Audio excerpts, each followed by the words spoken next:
The smaller, the better. That's certainly true when you're talking about heart surgeries. He was born with a bad heart valve, and Paul Sykes knew someday he'd have to have it replaced. I was getting a lot of pain, a lot of chest pain. Sykes loves to run. One day I then went home after a run and I fainted, which was the point at which I realized that surgery was not very far away. One of the reasons he chose cardiac surgeon Dr. Joseph Lomelis was because of his approach to cardiac surgeries.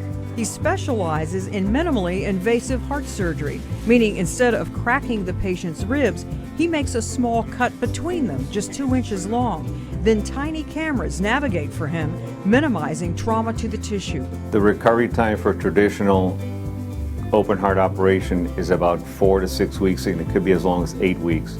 For a minimally invasive operation, the average is 2 to 3 weeks. Just 4 weeks after his heart surgery, Sykes happily laced up his running shoes. That first run was such a great feeling not to have the chest pains anymore. Dr. Lomelis says with traditional surgery, Sykes may never have been able to run comfortably again. Some of the patients have more discomfort long-term as well. For Sykes, the real proof of victory came when just a few months later, he crossed the finish line at the New York City Marathon. My first thought was just sheer satisfaction, pride, joy. And now on to the Miami Marathon. I'm Marty Salt reporting.